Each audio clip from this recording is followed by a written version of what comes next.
on setting the practice of medicine in the context of a good and faithful life. Thank you for joining us. The program on medicine and religion aims to foster scholarship and training regarding the moral and spiritual dimensions of the practice of medicine, and in doing so, to invite work that draws on the theological resources of religious traditions. And today's symposium, I think, reflects those aims. Now, this is the first major event put on by the program on medicine and religion, and before we get started, on behalf of Dan and myself, I'd like to thank several people who've made the event possible. First, we want to thank the Templeton Foundation, the John Templeton Foundation, and its officers for the grant funding that underwrites this event. I thank Dr. Mitchell and several Div School faculty members, some of whom are here today, who have lent their support and counsel to the program's work, particularly Clark Gilpin, Chris Gamwell, Rick Rosengarten, Gene Elshtain, Steve Meredith, and the late Don Browning, who I know many of us miss very much. I thank Dr. Siegler, who will be moderating one of the afternoon panels. It is, I can say for sure, that the program on medicine and religion would not exist were it not for Dr. Siegler's vision as far back as 10 years ago for what the program might become, and his unflagging support in pursuing that vision. So thank you, Mark. I want to thank the members of the Religion and Ethics Workshop, particularly Daniel Strand and Michael Le Chevalier. They and some of their fellow grad students are helping with the logistics today. And I thank my colleagues within the program on medicine and religion, including the faculty members Ken Rasinski, John Yoon, Asim Padella, and Roy Weiss, as well as our outstanding staff who have handled all of the details, including Anikia Miller, Rebecca Hefner, and Daniel Kim. I'm going to ask, I don't know if Anikia is in here, I think I see Rebecca. Ask you guys just to wave your hand there. If you have any sort of logistical need during the day, please ask Mrs. Miller or Ms. Hefner, and they should be able to help you find what you need. And I want to thank my partner in putting this together, Keith Meador, who's going to be the moderator, the primary moderator today. And just to introduce Keith wears many hats at Vanderbilt University, among them being professor and vice chair of the Department of Psychiatry, as well as professor in the Center for Biomedical Ethics and Society. Keith joined Vanderbilt after being many years at Duke University, where he established and directed centers in the Medical Center and the Divinity School, focused on the intersections of religion and health. His scholarship builds on his clinical research and teaching background in mental health, practical theology, and public health, seeking a better understanding of the interaction of individual and sociocultural contributors to health and human flourishing. Keith also directs a remarkable national initiative within the VA system on mental health and chaplaincy. And more than all that, Keith's been a terrific co-laborer in this and a friend and mentor to me for more than a decade. I, of course, want to thank in advance the speakers who've done the work that makes the day possible. We have a terrific day ahead. Many of you have downloaded and read the papers. These are, as you probably noticed, draft papers in varying degrees of completion. And if you did read those in advance, you have some advantage because the authors are going to present their papers in redacted forms today so that we can hear from our esteemed respondents and still have sufficient time to engage in dialogue with one another. So in the spirit of kind of getting down to business, I've asked Dr. Meador and Dr. Siegler as moderators to give only the briefest introductions to our speakers. They're all very accomplished, but I think we will honor them best by listening to and engaging with their ideas. So with that behind us, I'd like to welcome Keith Meador, who will be our moderator for the morning session. Keith.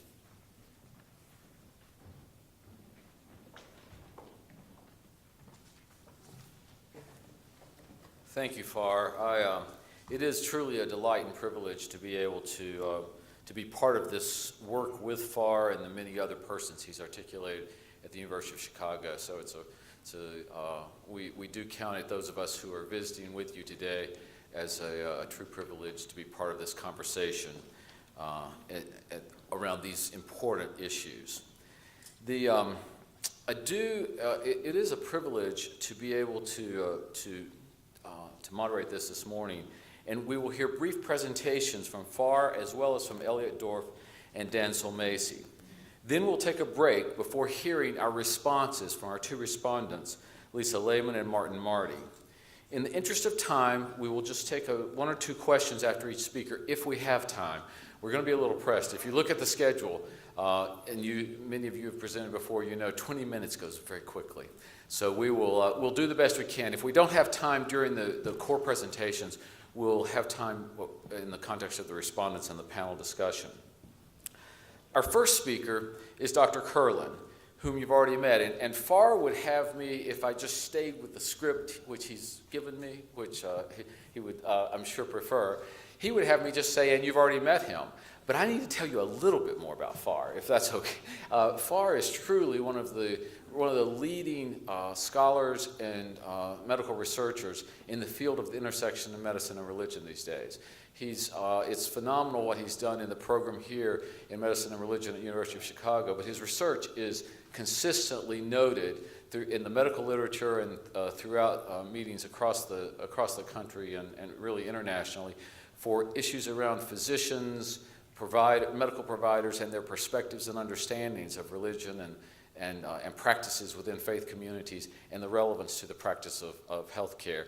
Published in JAMA, New England Journal of Medicine, the major journals within the field. So I won't let him get by with just saying, and Farr Curlin. There's much to be known there, and it's a real privilege, I think, for the University of Chicago to have someone giving the leadership with Dan in this program that has the background and and has achieved the scholarship that Farr has achieved at these intersections. His presentation this morning, I'll actually introduce each person before they speak, so that you'll have a focus of that person as they're presenting, but we'll keep things rolling.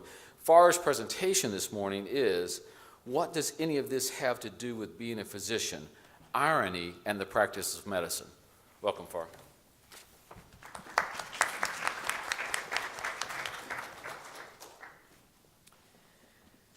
20 minutes does go fast. You can hold me to it, Keith. So today's symposium responds to the question, what would it mean to set the practice of medicine in the context of a good and faithful life? And that we would ask such a question indicates, I think, that the answer is not always obvious. Indeed, a lot of evidence suggests that physicians are struggling to make sense of how their own practices of medicine are worth continuing. Large percentages of primary care physicians are working to reduce the amount of time they spend caring for patients, or are moving out of clinical practice altogether. I won't go into all those details right now, but in doing so, I think we can say that primary care physicians in particular are tacitly rejecting their practice of medicine as a way of living a good and faithful life. And I've been wrestling personally with a sense that the conventional ways of describing what is wrong with medicine, whether through the language of burnout, the comments on inadequate pay or disproportionate pay, bureaucratic interference, third parties, and so on, are missing something essential, something deeper. I've had the sense that doctors are struggling with the sense that their activity as physicians is not so obviously good, and more importantly, not so obviously what a true doctor does. And with this personal discontent and questions in place, a few years ago, I encountered Jonathan Lear's account of irony, which you can read for yourself in his recently published book, A Case for Irony. For me, when I encountered Lear's account of irony, something clicked, and my own understanding of the sorts of challenges I face as a physician and we face as a profession started to come together. And in these few minutes, I'd like to tell you why I think irony helps us to understand ourselves as physicians, and helps us to understand and keep going despite the particular challenges that face us today. In the end, I want to suggest that how physicians respond to irony will determine whether they renew their efforts to realize a better medicine or detach from and become cynical about medical practice as a way of living a good and faithful life. So let me turn to a brief introduction to Lear's account of irony and my take on its relation to the practice of medicine. Irony arises from a constitutive feature of human experience, namely that to be human is to put ourselves forward in our various social roles. We put ourselves forward, for example, as physicians. Lear notes that this putting ourselves forward necessarily implies a form of pretense. We pretend in terms of established social understandings and practices. So physicians put themselves forward by wearing white coats and beepers, and answering pages, asking questions of and touching patients in prescribed ways, writing out notes and prescriptions in established patterns, reading medical journals, and so on. Yet in putting ourselves forward and giving an account of what we are doing as physicians, we are conscious that our account may be incomplete and that what we are doing may fall short. Our consciousness that we may fall short establishes the structure of what Lear calls the ironic question, and I would put in this form: among all X, is there an X? Where X is any human practical identity. So, for example, of all physicians, is there a physician? What I would call the left-hand sense, that first sense of physician, is the social pretense. It includes all those who put themselves forward as physicians in socially established ways. What I'll call the right-hand sense of physician is that toward which this pretense aims, but inevitably falls short. The right-hand sense is what a physician, in the left-hand sense, would be if he or she fully realized the practical identity to which they aspire. Lear notes that although the structure of the ironic question is a tautology, we don't hear it that way. We recognize the ironic question as a genuine question because we recognize that there is a potential gap between the left and right-hand sense of all human identities and social roles. Although it would seem ridiculous to say, that cat is really a cat, it seems perfectly reasonable to say that physician is really a physician. Just as the ironic question introduces two meanings of one practical identity, irony involves two moments, both of which are experienced in the first person. With respect to medicine, the first moment is when I become conscious of a gap between how I put myself forward as a physician and what I would be doing if I were to actually become the physician I'm trying to be. But irony's second and paradigmatic moment involves what Lear calls ironic uptake. In this moment, I'm unsettled, I'm shaken, I'm grabbed, I'm disoriented. I'm going to read a quotation from Lear, and in it I substitute forms of the word medicine or physician where he talked about teacher and teaching, since that is his practical identity. He writes, "In the ironic moment, my practical knowledge is disrupted. I can no longer say in any detail what the requirements of medicine consist in, nor do I have any idea what to do next. I'm also living through a breakdown in practical intelligibility.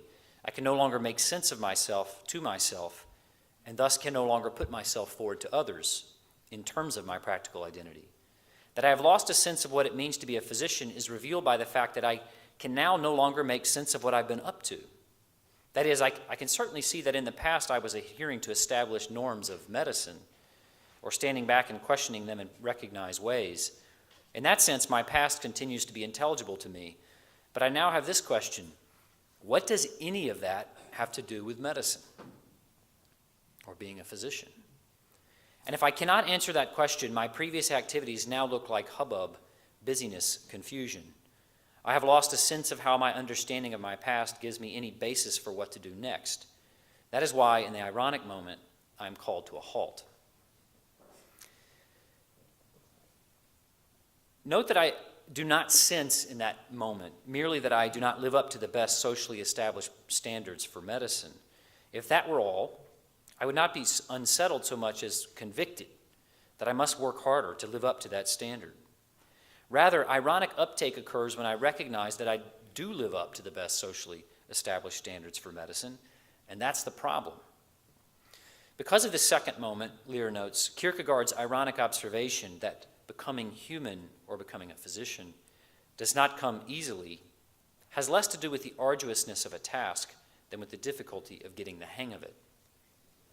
Now, this description of irony, although truncated and brief, provides a starting point for exploring further what irony is and is not with respect to the practice of medicine.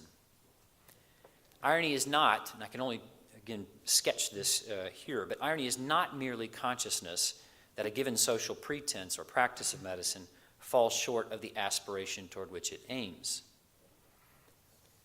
There are many ways in which we can become conscious of falling short that are not irony.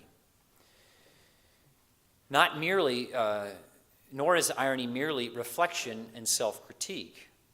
In fact, one of the things about irony is that it can expose it can challenge us with the notion that even that reflection and critique are themselves part of the pretense. And it disrupts that reflection. Third, and perhaps most importantly, irony involves neither detachment from social practices of medicine, nor detachment from the pretense transcending aspiration toward which those practices aim. Now, today, in the misuses on Lear's account of the term irony, a person may be called ironic who conveys an aloof detachment from social practices by saying the opposite of what he or she means. For example, a person might say, "Oh, I so long to become a good physician," and mean that they have no such interest at all. Those who use the term irony to describe aloof attachment from social practices or cynicism regarding the ideal toward which those practices aim contradict Kierkegaard's meaning, in which, at least in the paradigm case, only the committed are capable of irony, because the non-committed cannot be disturbed by falling short of an aspiration they do not have. From the fact that irony is present, it does not follow that earnestness is excluded, Kierkegaard noted, then quipped, "That is something only assistant professors assume." In the sense that Lear retrieves from Kierkegaard, irony leads to detachment only from the current social pretense of medicine. Yet, and this is important, to those embedded in the current social pretense of medicine, and that is most, if not all of us, most, if not all of the time, the ironic physician will not seem to be transcending social pretenses to medicine. Rather, she will seem to be rejecting medicine altogether. She will seem to be merely deviant. So how can irony serve medicine serve the practice of medicine? When physicians recognize and respond well to their experiences of irony, it seems to me that irony can serve as a sign of and a symptom of problems in the current social practices of medicine, and as a resource for renewing our social practices. To begin, irony can disrupt the social pretense of medicine. And we are currently at a social or a historical high point for medicine's power as a social pretense. Medicine has been terribly successful at giving us so many things that we desperately want, including longer life and relief from suffering. And in this condition, critical reflection on what it means to practice medicine may merely reify and become another expression of a stultifying social pretense. Because the experience of irony does not occur in the reflective mode, it can at least potentially break through to open up in the mind of the one who experiences it the possibility that medicine as we know it, however vibrant and powerful, including its modes of reflection, may have little to do, in fact, with medicine. Though irony provokes me to detach from the current practice of medicine, at the same time, it intensifies my longing for and commitment to that medicine of which my current practice falls short. So it calls me to a halt. What in the world is going on here? What am I about? But it also spurs me on. Irony depends on and intensifies my longing to become the physician I am not sure how to become. It lures me with the possibility that I could come to practice medicine in a way that fits into a good and faithful life. There are dynamics, however, in medicine and in the broader culture that make it hard, I think, for physicians to experience and respond well to irony. And they do so by advancing the notion in one way or another that medicine and physician are concepts that only have left-hand meanings, or by focusing physicians' attention only on those left-hand meanings. Now, although there are undoubtedly many dynamics that would be in play here, I'm going to briefly mention 5. The first is a shift away from a teleological understanding of medicine. In his book, After Virtue, MacIntyre describes a tripartite moral scheme that emerged during the classical period and reached perhaps the height of its cultural influence from the 12th century through the Enlightenment. In that scheme, there is man as he happens to be, which contrasts with man as he could be if he realized his essential nature.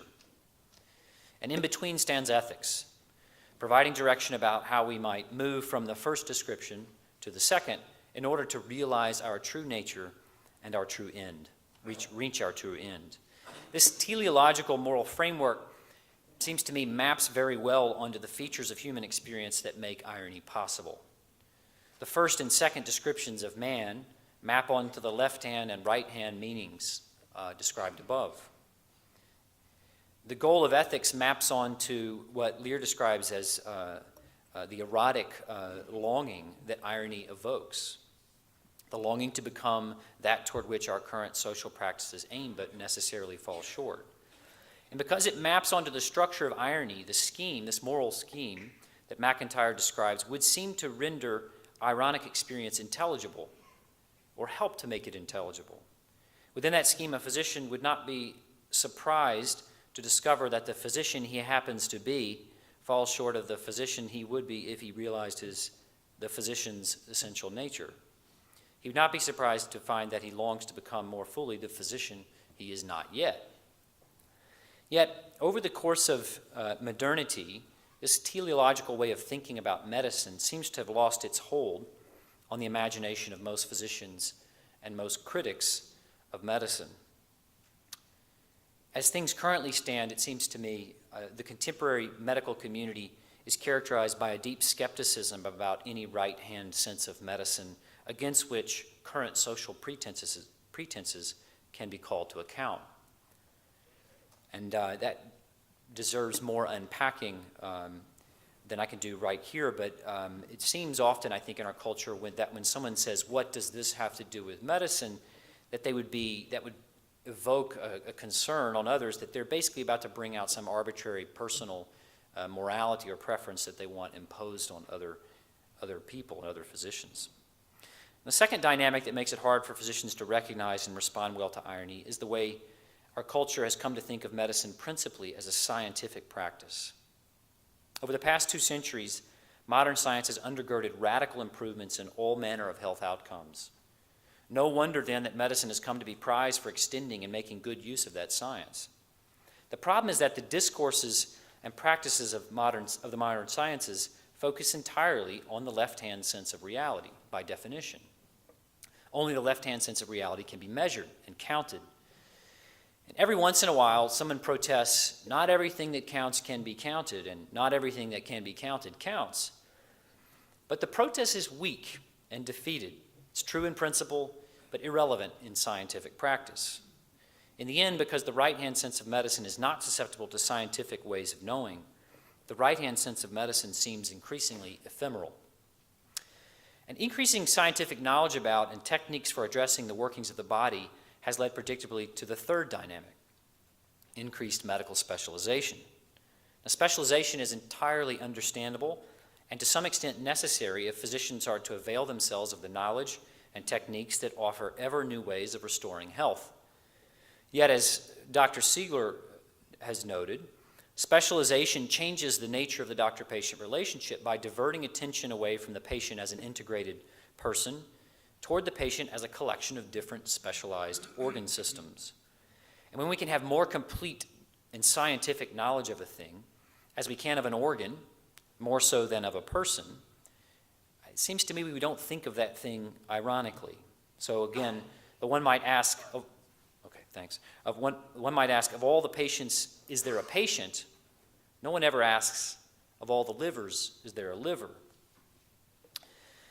In a related vein, with respect to the doctors today, the ironic question would probably not take the form of all the physicians, is there a physician? But of all the providers, is there a provider? And that brings me to the fourth dynamic, that medicine has largely lost its pretense transcending aspirational moral language. As medicine has come to be regarded as a scientific practice, the normative concepts of the doctor-patient relationship have shifted toward those in which a patient acts more as a mere consumer and the physician more as a mere expert provider of healthcare services. And in parallel, the aspirational moral language applied to physicians has shifted from notions of the virtuous or good physician to the ethical physician to the now ascendant construct of medical professionalism. And with each of these shifts, the right-hand resonances, it seems to me, grow fainter. And again, not going into detail here, but the language of medical professionalism seems to me the residue that remains when aspirational notions of medicine have lost their moral mooring. It conveys the sense that physicians retain a wistful sense of something noble about their work, but they can't say what that is without becoming confused or embarrassed. You wrap up. A medicine that's merely social pretense in which specialized providers deliver scientifically refined healthcare services naturally falls prey to the fifth dynamic. It becomes a form of control over human bodies that is deployed according to the norms of industry and bureaucracy. So in the contemporary medical literature, there is an absolute torrent of papers exhorting the profession of medicine to adopt the concepts and practices of industry, including decision algorithms, safety, value, and most prominently, quality assessment, improvement, and quality control. Suffice it to say that there's no irony in industrial processes or in the scientific algorithm.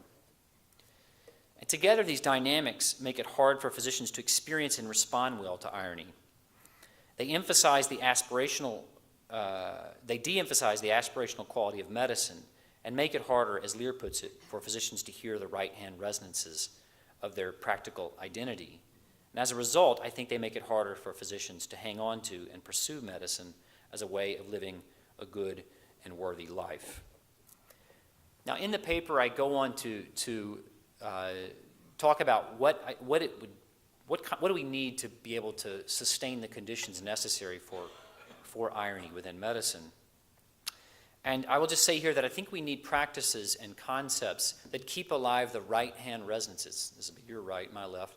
Right-hand resonances of the idea of being a physician and practicing medicine.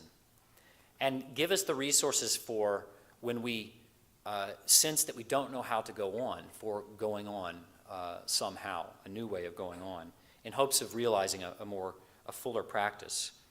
I think that some of the ideas we'll hear about today from particular religious traditions help to set those conditions, to make that possible, by emphasizing how far our pretenses necessarily fall short of that toward which they aim, and by giving us permission and a kind of motivation to get up and go on with hope and with joy, despite really not knowing quite how.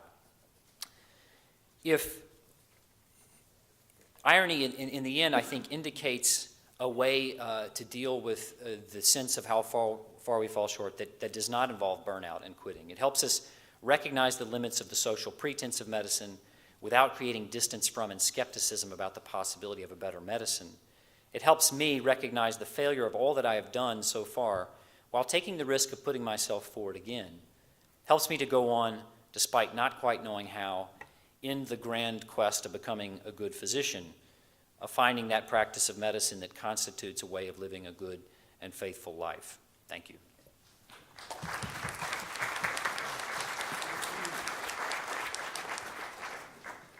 I think in the reality of our timeline for the day, I think best that we stick to our plan to hear the presentations, then come back for responses and discussion together. Our next speaker is known to many of you and is a distinguished member of the Jewish community and in the conversation of ethics and medicine and ethics in particular across the spectrum. He is Rabbi Elliot Dorff, who is the rector and Sol and Ann Dorff Distinguished Service Professor in Philosophy at American Jewish University. He's ordained in 1970, earned his PhD in philosophy from Columbia University in 1971. Rabbi Dorff's publications include over 100 articles on Jewish thought, law, and ethics, as well as numerous books including Contemporary Jewish Theology, a Reader, and Matters of Life and Death, a Jewish Approach to Modern Medical Ethics, which I have found so helpful for many years in teaching with medical students both at Duke and Vanderbilt.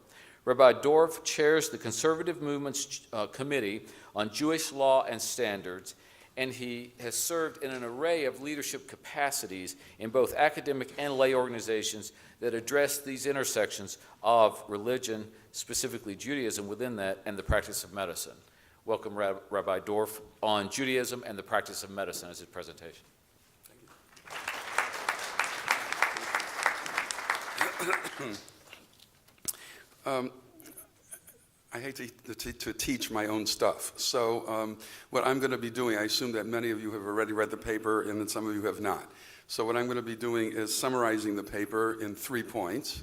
The first point will have A, B, and C, okay? And then that, hopefully that way we'll be able to leave time for some questions and discussion and so on. Just one introductory point. Religions and secular philosophies give you a lens on life. And each of the various religions of the world and each of the various secular philosophies of the world have a picture of who we are as human beings, as individuals, and in our connections to our families and communities, and to the environment, and to the transcendent element of human experience, which is imaged as God in the Western traditions, imaged in other ways in the Eastern traditions. So each of the religions of the world gives you a sense of who you are, and then also what the kind of person you ought to strive to be, and the kind of community you ought to strive to create. And the various religions of the world and the various philosophies of the world have, Western liberalism, existentialism, Marxism, they all have very different ideas of who we are as individuals, and who we are, and what kind of people we ought to create, and what kind of community we ought to create. We're all human, and so clearly there is some sharing among traditions, but if you simply ask yourself who is the ideal person and what is the ideal community like for this particular religion or this particular secular philosophy, you get very different pictures. So what I'm going to be giving you is a kind of Jewish lens on the issues of medicine. First point has to do with the relationship between God and medicine. God creates us in the Jewish tradition. God thereby owns us, and God therefore has the ability to rule us. That is, to give us rules by which we're supposed to live. So, in terms of doing that, God also brings illness, and on the other hand, God is also our healer. The Jewish and the Torah says those things. Okay, the 5 books of Moses, that is the Torah, says those things. So the question then becomes, well, then do human beings have any role in healing whatsoever? And the Jewish tradition never was, quote unquote, a faith healing religion. That is, that you simply go to religious sources in order to be healed. Quite the contrary, the way that the rabbinic tradition developed was that not only do you go to the doctor, but you must go to the doctor. You also must follow what the doctor tells you to do. And so consequently, and why so? Well, part of it is from the legal literature, where the rabbis deduced from particular verses in the Torah the mandate both the mandate and the license for physicians to engage in healing. Part of it is from the Aggadic tradition, that is, from the tradition of stories. So I will read you one story along these lines. It once happened that Rabbi Ishmael and Rabbi Akiva were strolling in the streets of Jerusalem, accompanied by another person. They were met by a sick person. He said to them, "My masters, tell me by what means I may be cured." They told him, "Do thus and so until you are cured." The sick man asked him, "And who afflicted me?" They said, "The Holy One." The sick man responded, "You have entered into a matter which does not pertain to you. God has afflicted, and you seek to cure. Are you not transgressing his will?" Rabbi Akiva and Rabbi Ishmael asked him, "What is your occupation?" The sick man answered, I am a tiller of the soil, and here is my sickle in my hand. They asked, who created the vineyard? The Holy One, blessed be he answered. Rabbi Akiva and Rabbi Ishmael said to him, you enter into a matter which does not pertain to you. God created the vineyard, and you cut fruits from it. He said to them, do you not see the sickle in my hand? If I did not plow, sow, fertilize, and weed, nothing would sprout. Rabbi Akiva and Rabbi Ishmael said to him, foolish man, just as if one does not weed, fertilize, and plow, the trees will not produce fruit. And if the fruit is produced but is not watered or fertilized, it will not live but die. So with regard to the body, drugs and medications are the fertilizer, and the physician is the tiller of the soil. So what you get in the tradition is a view of the physician as the agent of God, and in many ways also the partner of God in the ongoing act of healing. Now, the fact that, so that's the license, that's 1A, that's the license of the physician to heal. How can the physician learn the science? After all, if God rules the world, then presumably God can interrupt the course of the world at any time, which would, of course, make science impossible, because science requires that there be a universal, well, I did my undergraduate thesis on this, a universalizability of nature principle. That is that if you test something today and you test the exact same thing tomorrow, that the results should be the same. Otherwise, you couldn't generalize over anything. But if God can intervene at any moment, then science would be impossible. But the way that the Talmud understands things is that God could intervene at any time, but chooses not to. Olam kamin hago noheg. The world goes according to its rule. And so consequently, science is possible despite the fact that God owns the universe and could intervene at any time. That's 1B. 1C, if you're following this, the fact that God owns us, created us and therefore owns us, means that we have certain duties vis-a-vis this body of ours that belongs to God ultimately. It's as if you were renting an apartment. You would have reasonable use of your body during your lease, in the same way that you have reasonable use of the apartment during your lease on the apartment. But you may not destroy the apartment because it's not yours, hence no suicide. You also may not may not do damage to the apartment, which raises real questions about what kinds of risks you're allowed to take with your body. And the ultimate answer for that in the tradition is the risks that people normally take are allowable, even if they're very risky, like driving a car.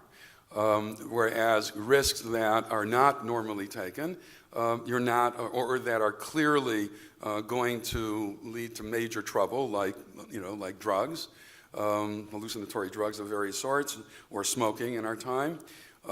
Given that, those kinds of things you're not allowed to do, okay? Because you're not allowed to damage the apartment.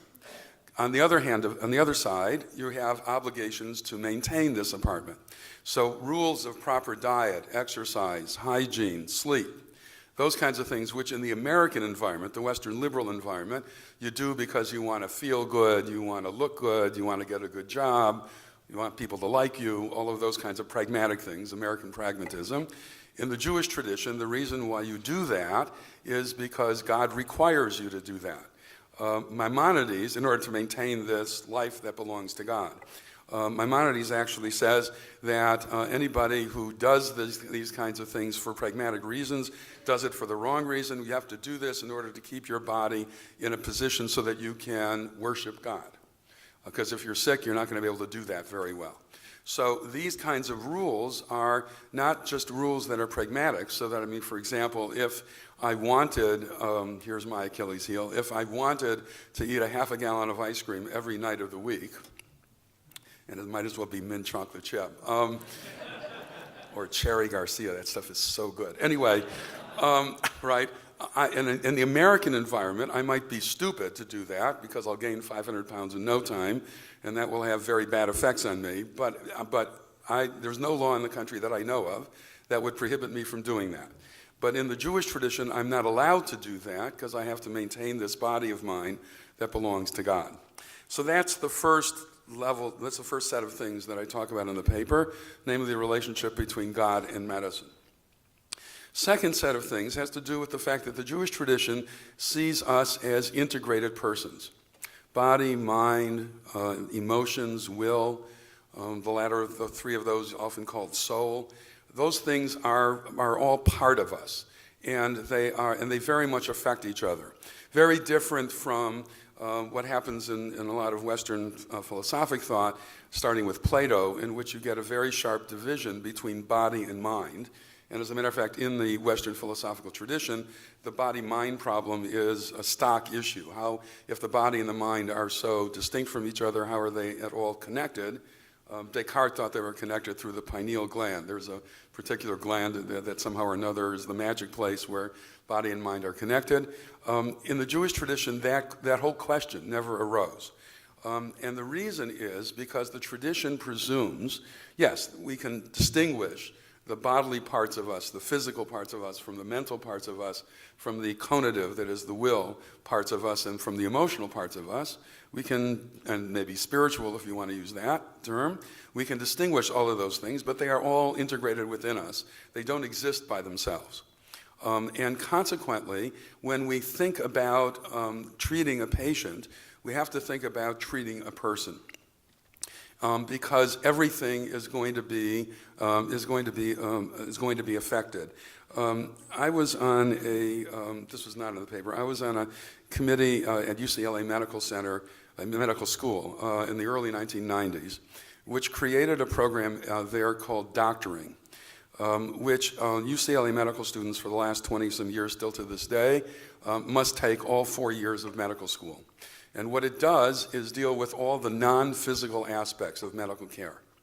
And it does that through a series of cases in which all of these other factors are involved. The psychology of a person, ethics, religion, economics, social issues, and so on. So the first case, for example, was a 15-year-old female who walks into your office complaining of stomach problems. You examine her, she has no stomach problems, she's just pregnant. Now, it would be better if she were 18 rather than 15, but better at 15, she'll probably be okay if she gets reasonably good care, but she is single, Catholic, and Hispanic.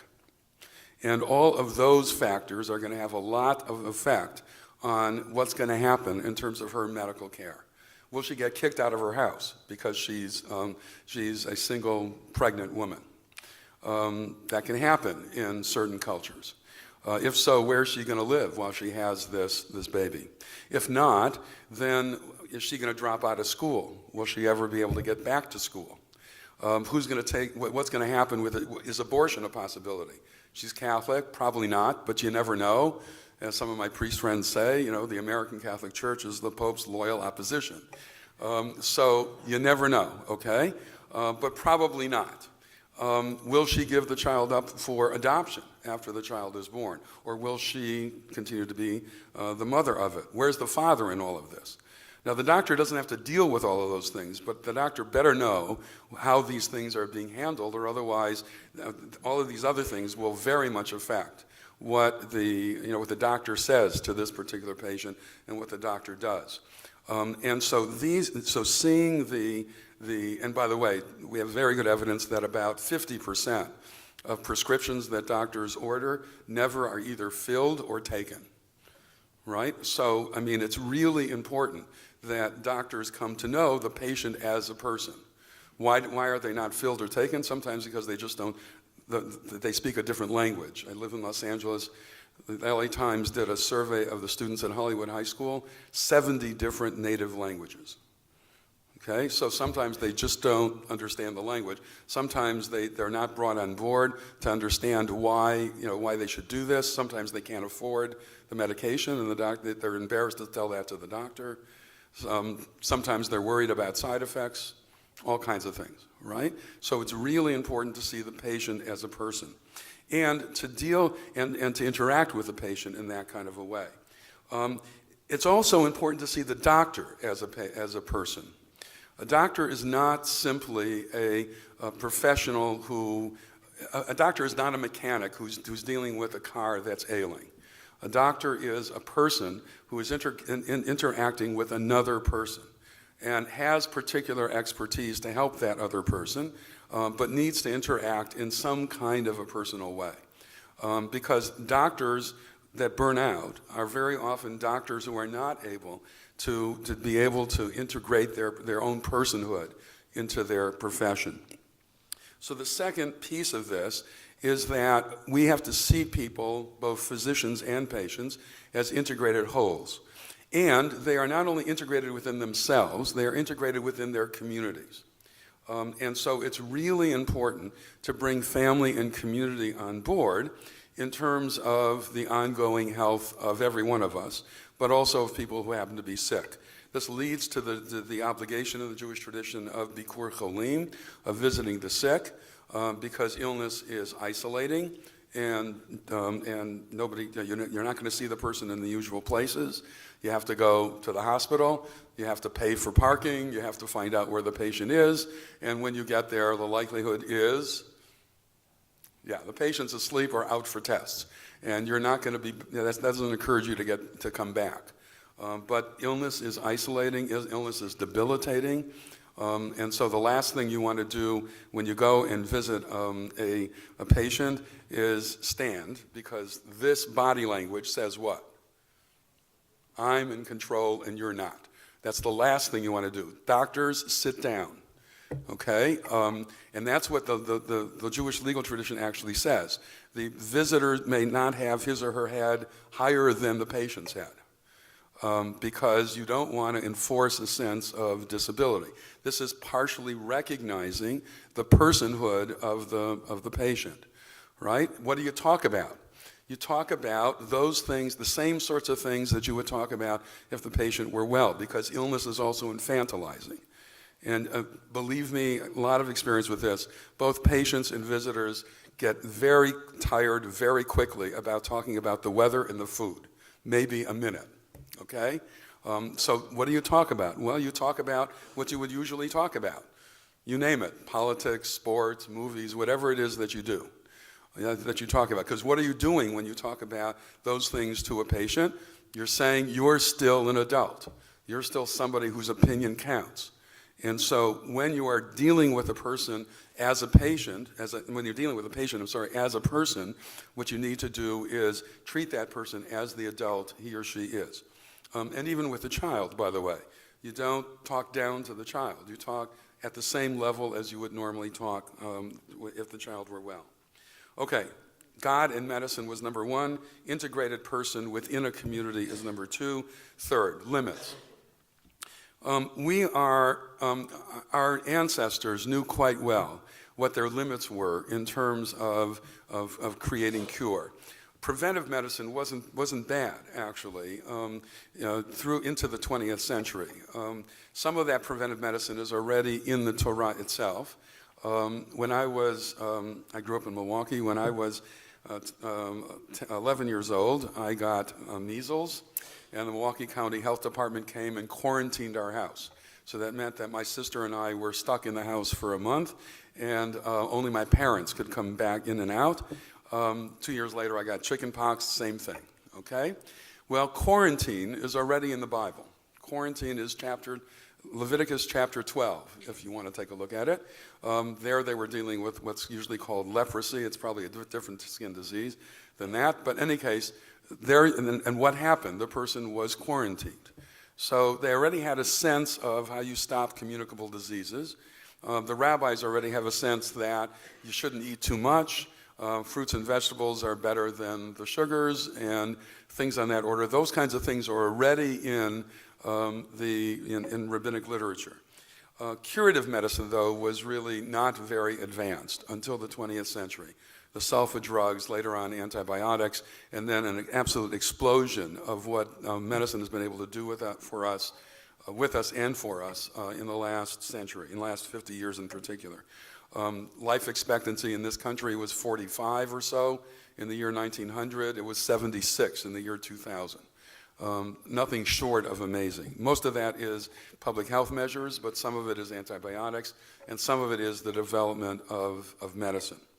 But that then leads to the old Kantian question. When you cannot do something, then you never have to ask whether you should, right?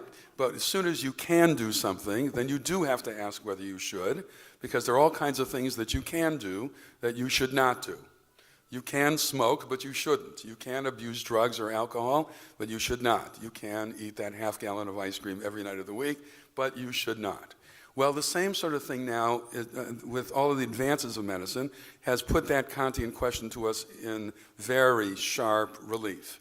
Why? Because we now are able to keep hearts and lungs functioning on machines, but how long do you do that? And for what purpose do you do that? When do you recognize the fact that there probably are good limits to what doctors should do in intervening? These end-of-life issues are very important, and American medicine has had a lot of trouble trying to define feudal care. And in part, that's a function of the inability of Americans, I'm one of them, right? The inability of Americans to make some public policy decisions about what kinds of things will be offered and what kinds of things will not be offered. Unlike people in Canada, England, Western Europe generally, who have made some very public decisions about what kinds of things will be offered under what sorts of circumstances. Good, bad, or indifferent, they've made decisions. We do not. Therefore, we spend about 15% of the gross national product on medical care, whereas those countries spend about half that.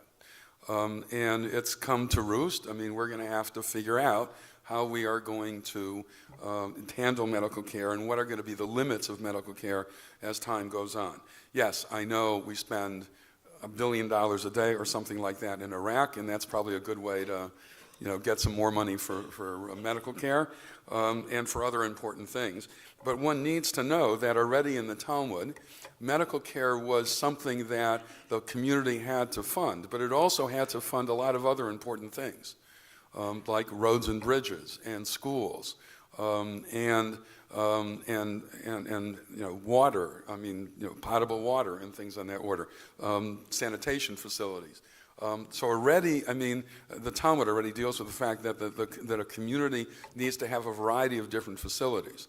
Medical care being one of them. And so one of the things that we are going to have to try to figure out as Americans is what are going to be the limits of medical care. And here I think the Jewish tradition it at least sets out the guidelines. We are not immortal. That's the Garden of Eden story, very clearly. Ecclesiastes says there's a time to be born and a time to die.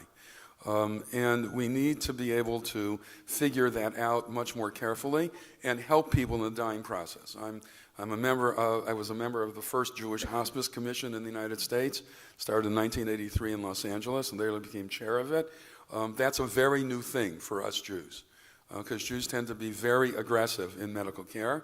I have a friend who's an oncologist, and I once asked him, is there any difference between your Jewish patients and your Christian patients?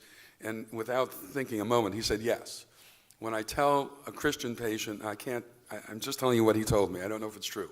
Okay? When I tell a Christian patient that you have an inoperable brain tumor, they're not happy about it, but they're okay. They're going to Jesus. When I tell a Jewish patient that you have an inoperable brain tumor, they want a second opinion, a third opinion, right? Okay, that kind of thing. We're very aggressive in terms of trying to, medicine has become, there's been a virtual love affair between Judaism and medicine for the last 2,000 years. A lot of rabbis who were doctors over the course of the Middle Ages. Not true so much anymore because rabbinical school still takes more or less the same amount of time, but medical school takes much, much longer. But the point is that I think even we need to understand, we Jews who love medicine need to understand that there are legitimate limits to that, and I think we as Jews and we as Americans are going to need to face that.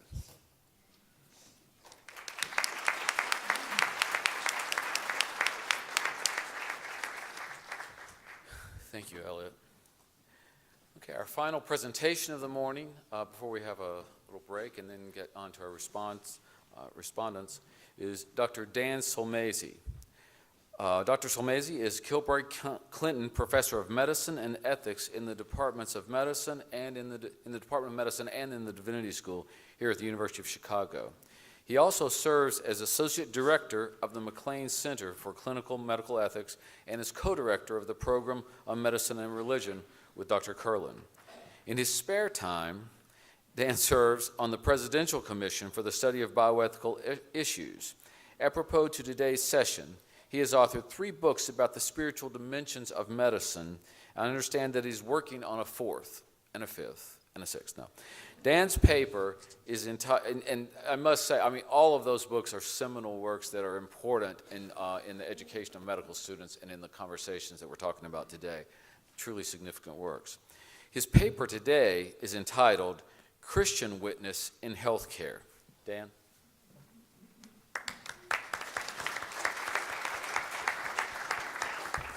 Thanks, Keith. Thanks to all of you for coming out today.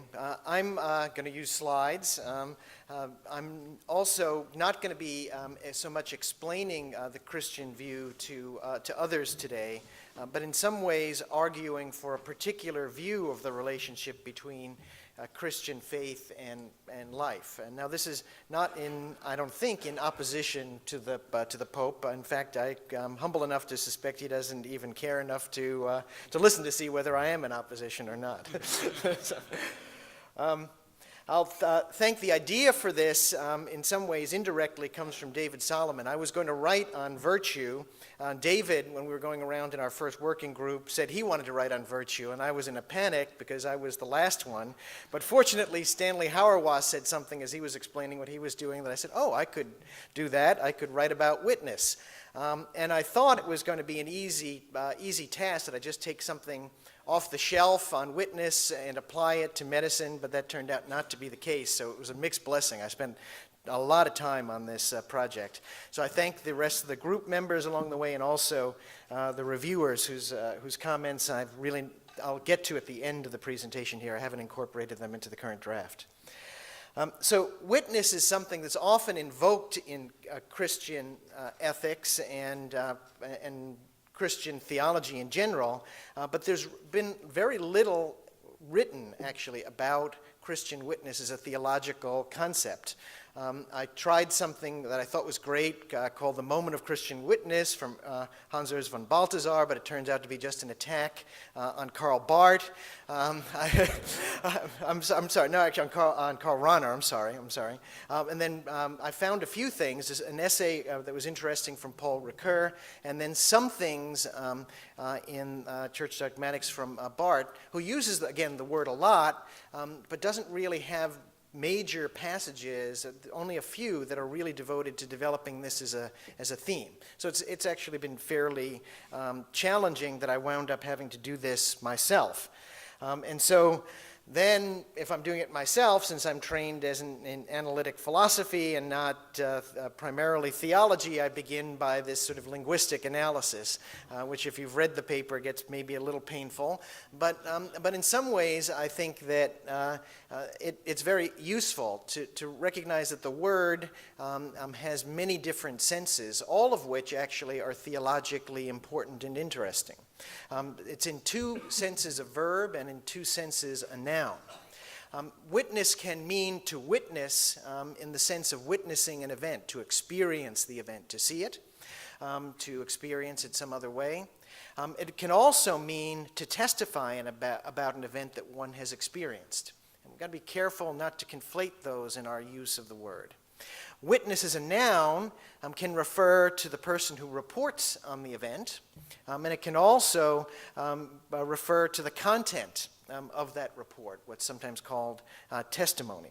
And so I thought it useful to make sure that we're careful about distinguishing all of those. Now, what are the requirements to be an effective witness? Well, you've got to have a coincidence between an event and a person who's alert, willing, and able to experience that. And then there's a call. Persons who are witnesses are called to actually give their testimony. And they've got to respond to that call. So if you receive a summons, you are called to be a witness. You respond to that. And then there has to be, if you're an effective witness, valid content. There has to be a correspondence between your testimony and the actuality of the event.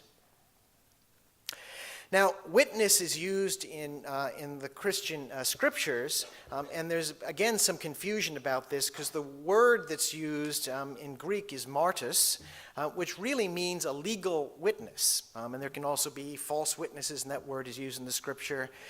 And it's actually pretty religiously innovative. It seems to me that maybe some other religions make use of it, but certainly none to the extent that Christianity does, to make use of this word to describe adherents to the religion as witnesses. And I think in some ways it means there's a sense in which Christians want to say this really happened. This really happened.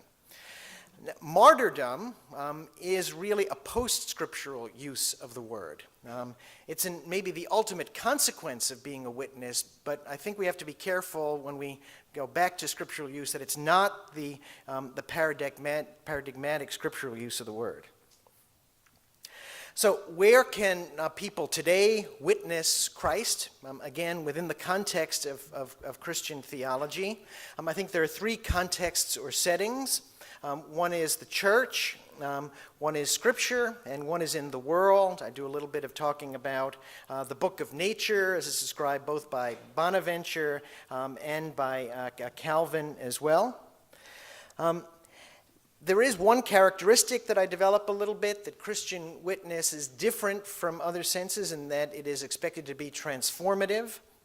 Not just a report, but something about this experience is expected to change the person, to enter into a communion of others who are witnesses. The phrase is used, a cloud of witnesses, which includes both the current members of the church and the communion of saints, those who have gone before us as well.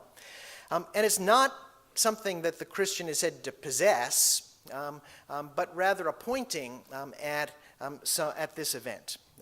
And to sort of illustrate that, and this is the advantage, I guess, of using slides, I use Grunewald's Isenheim altar. Grunewald actually depicts in this, if I can get the, there, that's John the Baptist, who, if you know anything about the New Testament, was already dead by the time Jesus was, was crucified. So this is an artistic representation.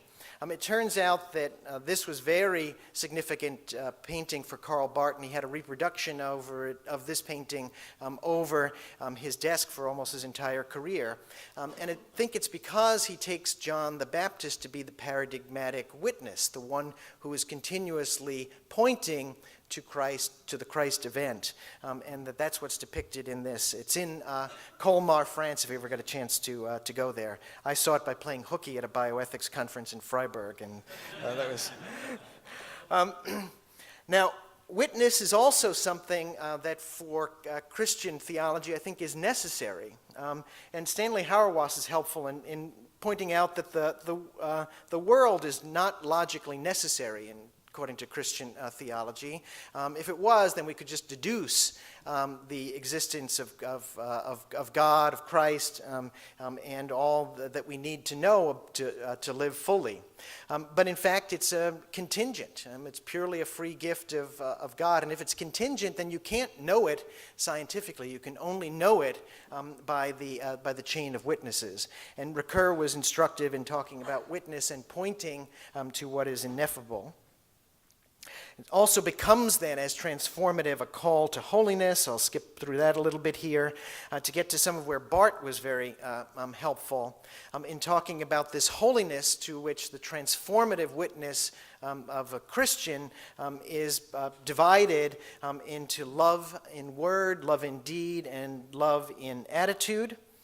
And in word, in this sort of sense that the first word that the Christian witness ought to give is a word of love and of concern.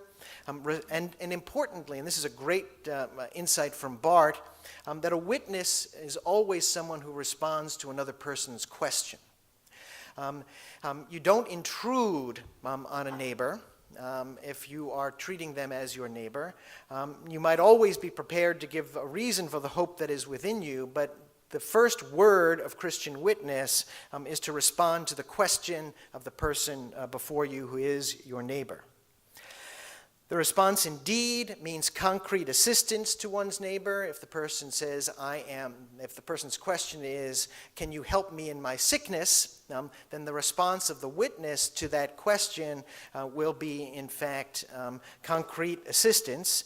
Always remembering, and Bart points out, that you, as the witness, are not the person's savior, but in some ways are acknowledging mutual dependence of the person you're helping as well as you on God. And witness in attitude, obedience to the command of love and humility, remembering that you're not the Savior, but a response to the love of Christ is what impels the Christian witness to reach out to the neighbor. So after doing all of that, which is probably, if you read the paper, far too long, I get into the part that maybe people find a little more interesting, is applying it to medicine. But I have to say that I had to do all of that work to get to this. So witness in the verb sense one in medicine.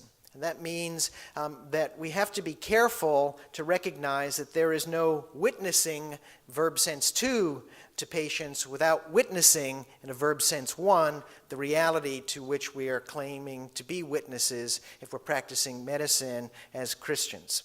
As Bart says, you cannot bypass the witness. So I think we have to be attentive to Christ in the patient, recognizing that as a privilege, attentive to the cosmic Christ in medical science, and having this informed by the Word, nurtured by the Church, and always attentive to the signs of the times. To give you a sense that the flavor of this, as I'm trying to do it in developing it in the paper, I'll read you just one passage of where I think we ought to be attentive and witnessing the Christ event in our practice. I'll just read you one passage here that says, practices of prayer and reflection will be required of physicians if they are to stay spiritually awake and able to witness, verb sense one, Christ in practice. In a very real way, in reaching out to the sick, each and every healthcare professional is invited to share the experiences of Veronica, the woman who, according to tradition, wiped the face of Jesus along the way. So that after the work of caring for the sick is done, in any number of simple clinical acts, whether removing one's surgical gloves, changing the paper on the examining table, or taking off a white coat and hanging it on the door, clinicians too often overlook the opportunity they have to observe the reflected traces of the one these veils have touched. I just give you that passage to note that the sense of the paper changes to that sort of more reflective part in the second part of filling out what this witness verb sense one might mean. I also wanted to point out that it's not just an obligation for physicians, but for the whole church, and pointing out the way in which we as Christians, I think all too often, make the sick invisible to our worship and to our communities, and we have to find better ways of incorporating the sense that they are still a very real part of the body of Christ into our witness, into our worship, into our life as a church community. And what kind of persons should we be? We've got to be awake, alert, and oriented as witnesses, not distracted, and people who are really seeking a correspondence between what we've experienced as Christians and our acts toward patients. And then our witness in the verb to sense then becomes possible in word, deed, and in attitude. So the first word is of love and concern when we are witnessing in the verb sense to. Words of love spoken to any neighbor, impelling, I think, respect for the dignity of the patient, affirmation of life as a gift, mindful of our finitude and creatureliness, and mindful of our own fallibility as Christians. And that medicine can be practiced as an act of witness when it is seen as an act which is the words of love, in caring for the sick, concern for the vulnerable and the poor, and using the parable of the Good Samaritan as a paradigm for what we do, not simply something that we use to name hospitals, but making it a reality in practice. And then responding to the questions that we are asked. If the primary question is, can you help me in my sickness, and you're a Christian physician who is trying to be a good witness, then your first response must be those concrete acts. You might always be prepared to give a reason for the hope that is in you. That reason might emerge out of dialogue, but it's not the primary concern. So acts of love in the workplace and in our institutions as well, making the ethics concrete. And then witness in attitude, that we must do this with a Christly attitude, in words of love, spoken in love, in humility and in courage, and always like John the Baptist in that painting, pointing to the source. Another little reflective part here that's not in the paper, but to give you again a sense of which I'd like to see us begin to incorporate our Christian witness into our thinking about the practice if we are physicians, that we might be able to pray together as Christian physicians. We declare to you the care that was from the beginning, the care that we have come to know through our reflection on what we have seen, what we have heard, what we have seen with our eyes, what we have looked at and touched with our hands concerning the word of life. This life was revealed, and we have seen it and testify to it and declare to you the source of all caring, which is the eternal life that was with the Father and was revealed to us. We declare to you what we have seen and heard, that you also may have fellowship with us, and truly our fellowship is with the Father and with his Son, Jesus Christ. That would be, in fact, the prayer of a Christian witness in medicine. So I just wanted to go to a second in the maybe 3 minutes I have remaining to respond to some of the critiques that I got, very helpful critiques from the others. One was, why should witness be limited to a response to a question? And shouldn't witness be some spontaneous sharing of the good news by Christians? The second comment I got, which was important, was, isn't there a witness in the noun sense 0.5? Or I'm sorry, I put the decimal point in the wrong place. One who sees but does not report, right? So isn't there that sense that I should account for? A third was, shouldn't prayer be a fourth way of experiencing Christ? I talked about in the church, in the scriptures, in the world. Shouldn't prayer be included? And fourth, that the paper assumes too much of the reader. It assumes a Christian faith and substantial knowledge of scripture and theology, and that it was too long. So on the one important one, the distinctiveness of witness, I think, is a key point I want to put through in this paper. And I think particularly American Christianity has conflated witness, evangelization, and prophecy. And I want to keep witness distinct from those and recover a fuller sense of witness. If you read in Ephesians, and he gave some as apostles, others as prophets, others as evangelists, those are separate acts. They may be done by different individuals or by all individuals to different degrees, but they're separable. Witness is not, in my sense, the same as prophecy or evangelization. Witness, I think, is required of all disciples at all times, and I think we've got to recover a sense in which witness, in the verb sense too, is not a transitive verb in the Christian tradition when we recover it fully. It's not something we do to people. Prophecy is distinct from that. It's a religious critique, perhaps, and often predicting future doom or restoration. And evangelization is something that's different from witness. It's an explicit announcement of the good news that might be in the public square, or it might be shared among friends who are equals. Those are the places where it might be proper. But witness is something that ought to be carried out at all times by someone who is a Christian. Witness could lead to evangelization. Again, always be prepared to give a reason for the hope that is in you. It can emerge out of your witness if the questions that the patient asks in response to you lead in that direction. Then you can be prepared to respond by telling people about why it is that you are acting in the way you're doing. But it's not the first moment, the first response.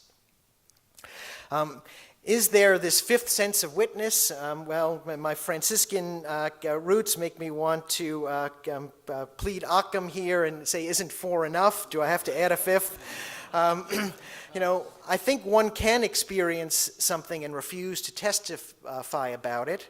And a Christian experience, I think, as I said, and I may have to develop this a little bit more, ought to be transformative, making one ready to be a witness. So I think I can probably account for this sort of unwilling witness without having to make a fifth sense of it.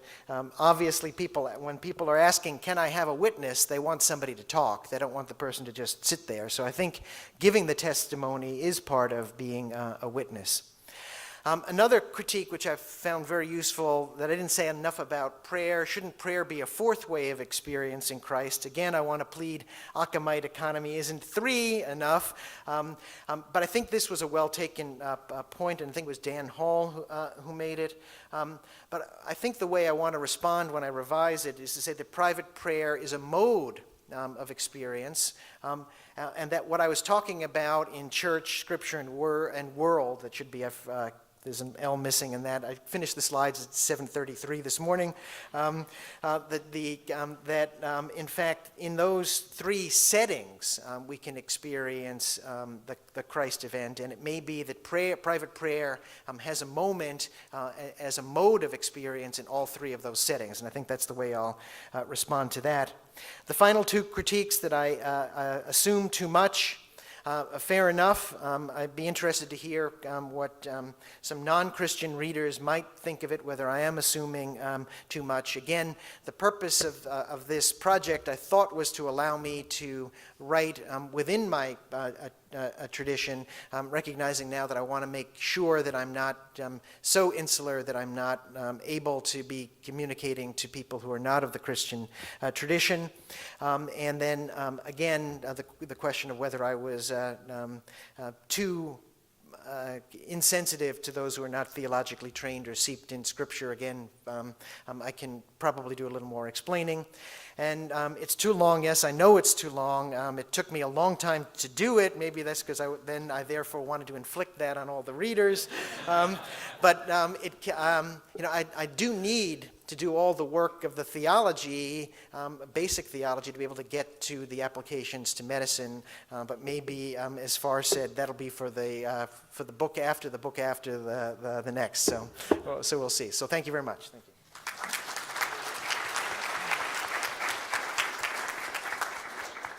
Okay, thank you so much. Great presentations. What a great day. Already gotten started. We're going to work on getting some more chairs for our friends standing in the back, and we actually have some front row seats. And let's start promptly at 9:45. That's about 10 minutes. So quick break. See you at 9:45.